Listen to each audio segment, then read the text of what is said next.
अदालती हुक्म पर अमल दरामद न होने का दूसरा दिन इलेक्शन कमीशन को 21 अरब रुपए न मिल सके। मुस्लिम लीग नून की हट धर्मी बरकरार, अदालती अहकामात हवा में उड़ा दिए। पीडीएम सरकार सुप्रीम कोर्ट के अहकामात पर अमल दरामद में नाकाम।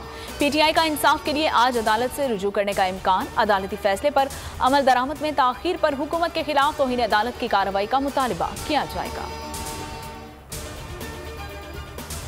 कोई फंड्स नहीं मिले, सिक्योरिटी की कमी का भी सामना है। पंजाब इलेक्शन से मुतालिक इलेक्शन कमीशन की सरे-बमोहर रिपोर्ट सुप्रीम कोर्ट में जमा। कहा, हुकूमत ने इंतखाबात के लिए रकम नहीं दी, सिक्योरिटी की कमी से मुतालिक काम किया जा रहा है। वज़ीर आज़म से अटॉर्नी जनरल की मुलाकात, अहम कानूनी और आईनी उमूर पर मुशावरत की गई। चीफ जस्टिस से आधे घंटे मुलाकात।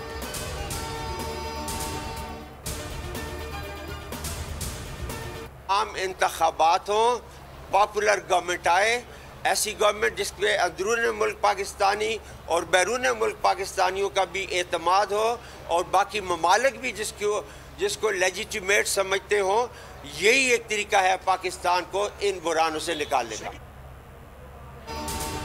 खैबर पख्तूनख्वा में इलेक्शन कब होंगे, तहरीक इंसाफ अदालत पहुंच गई। पेशावर हाई कोर्ट में पिटीशन दायर।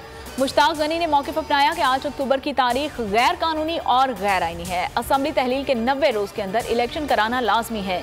अदालत गवर्नर को फौरी इलेक्शन के लिए तारीख देने का हुक्म दे। रिट पिटीशन पर समाअत 13 अप्रैल को मुकर्रर।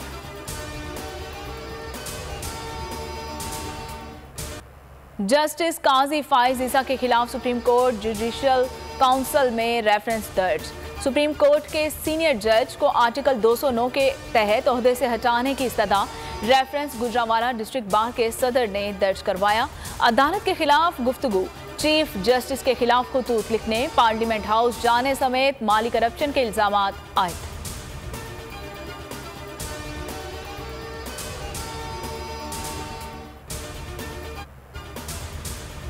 Chief justice of Pakistan justice Umar Ata Bandial से सीनियर जज काजी फाइज ईसा की मुलाकात। ज़राए के मुताबिक मुलाकात खुशगवार माहौल में हुई।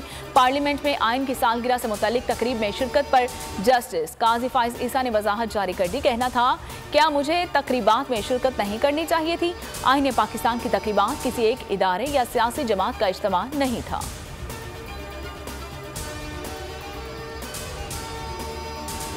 सुप्रीम कोर्ट इलेक्शन का मामला देख रही है, देखते हैं अदालत क्या करती है। असद उमर की बोल के प्रोग्राम नेशनल डिबेट में बातचीत। कहा, विफाक 10,000 अरब खर्च करता है, उनके पास 20 अरब नहीं, ये मजाक है। हुकूमत और फौज के साथ कोई सियासी गुफ्तगू नहीं हो रही। इलेक्शन के लिए हुकूमत से मुज़ाकरात के लिए तैयार है।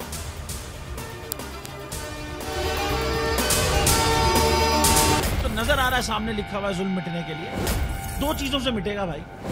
एक, अदल की कुर्सी पे जो लोग बैठते हैं ना, वो अदल के हिसाब से फैसले करने लगे। दूसरा, कौम निकल खड़ी उस जुल्म के खिलाफ, तो जुल्म खत्म हो जाएगा। या इन दोनों में से कोई एक चीज हो जाए या दोनों हो जाए। अगर 420 का मुकदमा था, उस वक्त अदलिया में जो लोग बैठे हुए केस देख रहे थे, वो पूछते ना, यार चीट हुआ कौन है? जब उनको दिखता कोई चीट नहीं हुआ, केस खत्म कर देते। तो जालिम जुल्म कर ही नहीं पाता। 9 जजेस ने नोट बिफोर किया मेरे केस को, यार 1.5 साल चला। शख्सी जमानत का केस, सेम केस इस्लामाबाद में कर दिया। एक ही इल्जाम पे 2 केस हो नहीं सकते भाई। मतलब 60 दिन का वक्त होता है। 102 दिन के बाद मैं जीत गया, केस बरी हो गया। 102 दिन के बाद अपील फाइल की, एक्सेप्ट कर ली। नहीं करते ना एक्सेप्ट, खत्म हो जाता ना जुल्म यार। भरी अदालत में मुझे बरी कर दिया, फिर पता नहीं क्या हुआ, 2.5 घंटे बाद का नोट बिफोर। मैं नहीं सुनता ये केस, खड़े रहते अपने फैसले पे, मिट जाता जुल्म। अल्लाह ताला ने बिठाया इन कुर्सियों पे इनको यार, ये अल्लाह ताला की तरफ से फैसले करने हैं। तो या तो ये फैसले आएंगे, जुल्म मिट जाएगा, या कौम खड़ी हो जाएगी जुल्म के खिलाफ।